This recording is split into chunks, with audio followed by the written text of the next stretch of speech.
साथीहरु आज चाहिँ मलाई कहाँ देखिरहनु भएछ। आज चाहिँ म भिसिङ पाइला आइसके। घाँस काटी सक्नु भयो। भर्खर आएको किलो पाटा हुनुहुन्छ नि त्यो चाहिँ हाम्रो ठुलो मम्मी हो।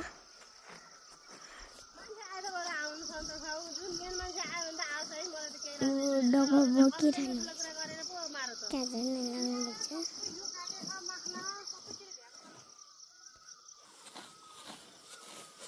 यहाँ देख्न सक्नुहुन्छ होला।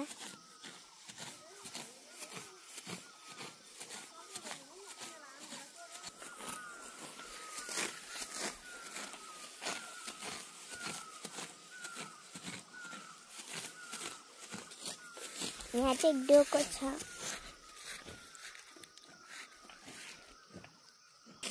ठुलोमा चाहिँ त्यहाँ पुगिसक्नु भएछ। घाँस काट्दै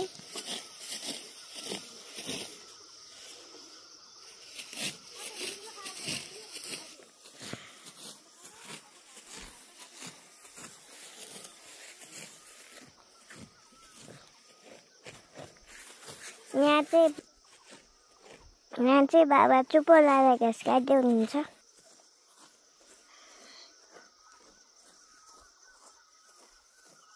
त्यहाँ माथि वन छ।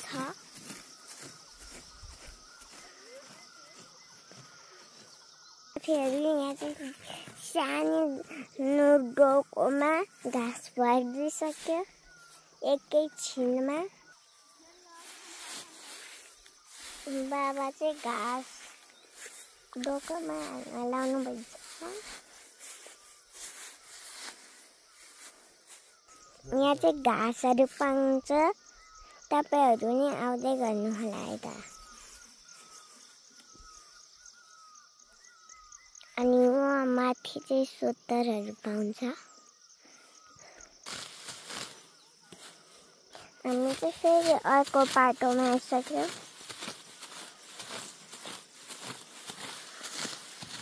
चाहिँ पुगिसकेको छ। बाबा अझै काट्दै हुनुहुन्छ। बाबा अब जाने होइन? अब जाने होइन? भारी नै पुग्यो हैन? पुगिसक्यो त।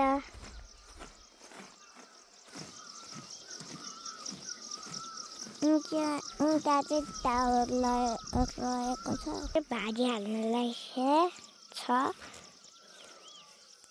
म चाहिँ कहिलेकाहीँ जिस्केर बाबालाई पापु भनेर बोलाउने गरेको छ है बाबा। हजुर।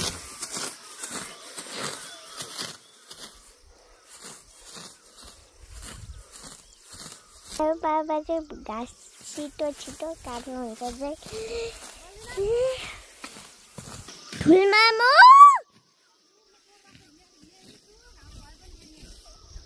भाजी कति भयो?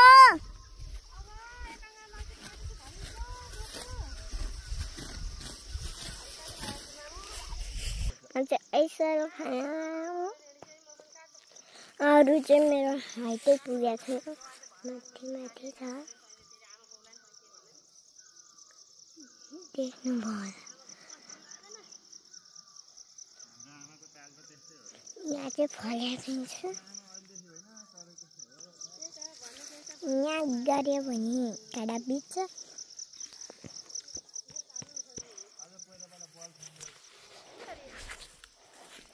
बाबा मरेले तातेछ। के हुँदैन खोला न। अरे एक दिन झ्याल्ने लागि आएर हुन्छ हामीलाई के हो?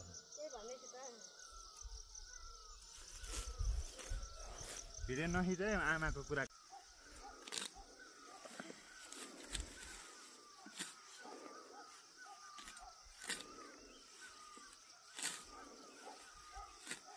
यो चाहिँ मेरो भाइ हो। उता चाहिँ बाबाको।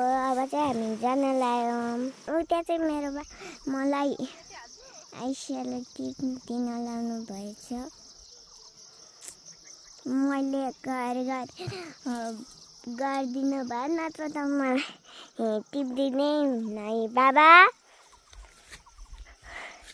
है बाबा। हजुर हो। यहाँ चाहिँ आइस्यालो छ।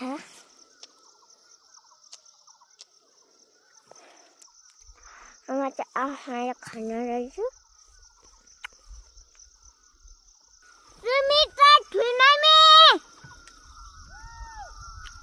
भारी पुग्यो। छिटो गर्नु।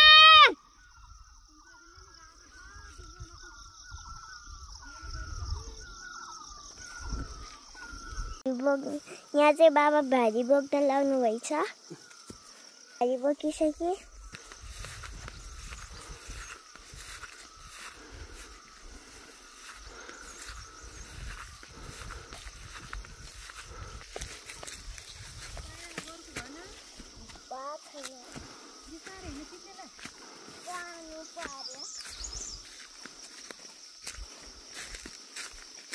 बाबाले चाहिँ मेरो नि भारी ल्याइदिनु गाइडहरू।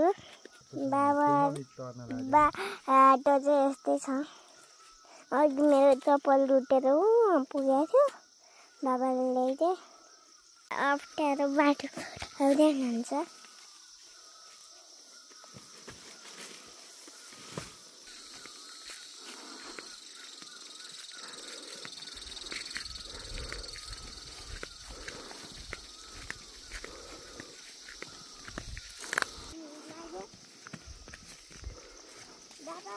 हजुर के छैन।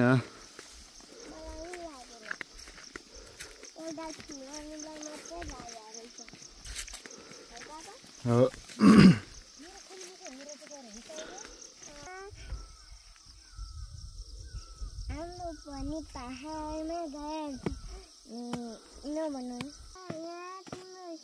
आर्कैको हात पर्यो डाँडाले घाममा चाहिँ रात पर्यो तिमीमा अर्कैको हात पर्यो डाँडाले घाममा चाहिँ रात पर्यो। हामी चाहिँ भाइ बिसाउन आइसक्यौँ। बिसाइ पनि बारी चाहिँ कति लाइनै छ।